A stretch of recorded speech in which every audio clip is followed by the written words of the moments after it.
Friends, Odia घर channel को स्वागत। फ्रेंड्स, धनर देवी माता लक्ष्मी श्रेष्ठ पूजा दिन होछि धन्वंतरी किंबा दीपावली। यह मध्य आमे जानिछंती जे झाड़ू को माता लक्ष्मी प्रतिरूप बोली माना जाए। धन्वंतरी दिन नूतन झाड़ू किनी पूजा करा जाइथाय। एही दिन केही व्यक्ति जड़े अन्य जनक नूतन झाड़ूटी दानर देले अत्यंत शुभ फल माना जाए। माता लक्ष्मी अत्यंत प्रीत होइथांती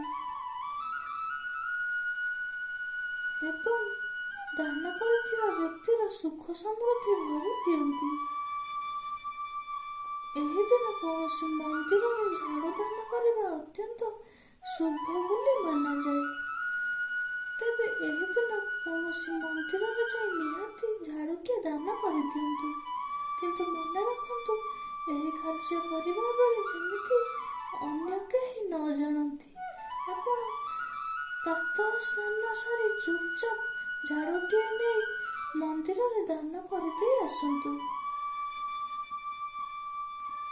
तेबे फ्रेंड्स, यह थिला धन्वंतरी दिन झाड़ूर दान कर्म विषय जहाँ व्यक्ति को माता लक्ष्मी को कृपा लभिबारे सहायक होइଥାଏ।